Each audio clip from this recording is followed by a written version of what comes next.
రేపే సంకష్టహర చతుర్థి వ్రతం. ఈసారి గణపతికి ఇష్టమైనటువంటి బుధవారం రావటం ఎంతో విశేషమైతే మరొక విశేషం కూడా ఉంది.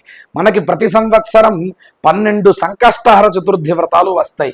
అంటే చైత్రమాసం నుంచి పాల్గొన మాసం వరకు.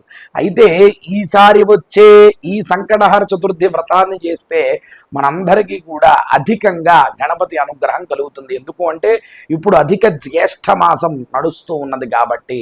అయితే ఈ అధిక మాసంలో ఏ పని చేసినా అధికస్య అధికం బలం అన్నారు. మంచి బలాన్ని ఇస్తుందట ఏ పని చేసినా కూడా.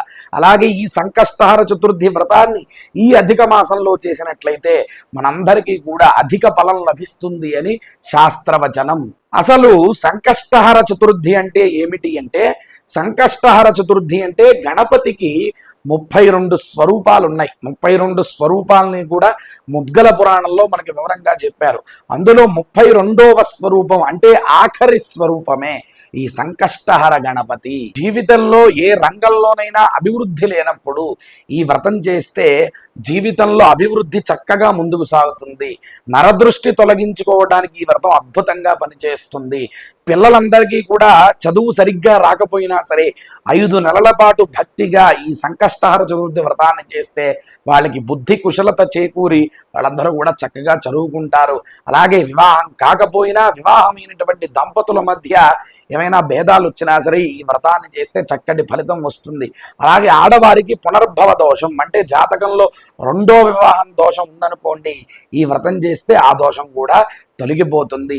జీవితంలో ఒక్కసారి చేసినా సరే ఈ వ్రతాన్ని గొప్ప ప్రయోజనం ఇస్తుంది. అలాంటిది ప్రతి నెల 1 ఏడాది పాటు ఈ వ్రతం చేస్తే వ్రత సిద్ధి కలుగుతుంది అని శాస్త్రవచనం. గణపతిని అర్చించడం చాలా తేలికైన పని.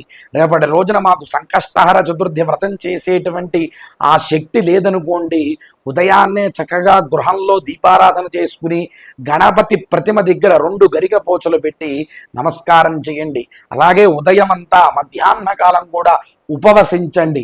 రాత్రి ప్రారంభ కాలం గోధూళి వేళ ప్రదోష వేళలో దేవాలయానికి వెళ్ళి చక్కగా ప్రతిష్ఠితమైనటువంటి గణపతి దగ్గర కూడా ఒక 21 గరిక పోచలు చక్కగా ఆయన ముందు ఉంచి నిశ్చలమైనటువంటి భక్తితో ఓ గణపతి మాకు చేతనైనది ఇది అని చెప్పి ఆయన ముందు చక్కగా ప్రణమిల్లి నమస్కారం చేయండి. సంకష్టహర చతుర్థి వ్రతం చేసినటువంటి ఫలితం మీకు లభిస్తుంది.